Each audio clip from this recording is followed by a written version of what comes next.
ఏంటి ఆవు పేడతో కొట్టుకోవడం కూడా ఒక సెలబ్రేషనా? గోరే హబ్బా ఫెస్టివల్లో చేస్తారు. దివాళీ అయినాక 3 to 4 డేస్లో జరుపుకుంటారు. ఎక్కడ? కర్ణాటకలోని గుమ్మటపుర విలేజ్లో జరుపుకుంటారు. అసలు ఈ ఫెస్టివల్ ఎందుకు జరుపుకుంటారు?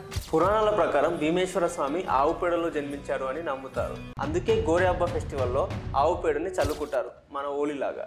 చీ, so weird. Weird? Not weird, it's science. ఆవు పేడ యాంటీ బ్యాక్టీరియా, యాంటీ ఫంగల్, మన బాడీకి ఒక టానిక్లా పనిచేస్తుంది. ఇన్ఫ్యాక్ట్ ఆవు పేడని మెడిసిన్లా వాడతారు. ఇలా ఆవు పేడని చిక్కగా చేసి చల్లుకుంటే నో ప్రాబ్లం. చల్లుకోవడం వరకు ఓకే, పేడతో కొట్టుకోవడం ఎంతవరకు కరెక్ట్?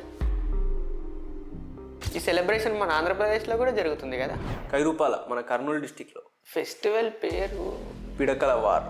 అవును, ఈ విలేజ్లో 2 గ్రూప్స్గా విడిపోయి పిడకలతో కొట్టుకుంటారు. ఉగాది తర్వాత రోజు జరుపుకుంటారు. 2012 ఈ ఫెస్టివల్లో 15 మందికి గాయాలయ్యాయి. అయినా కూడా నో పోలీస్ కంప్లైంట్. 2022లో 50 మందికి గాయాలయ్యాయి, నో కంప్లైంట్. 2021 ఇండియా మొత్తం కోవిడ్తో సఫర్ అవుతుంటే ఈ ఫెస్టివల్కి స్పెషల్ పర్మిషన్ తీసుకొని మరీ జరుపుకున్నారంట. అందులో 100 మందికి గాయాలైనట్టు సమాచారం. అయినా కూడా నో పోలీస్ కంప్లైంట్. ఎందుకలా?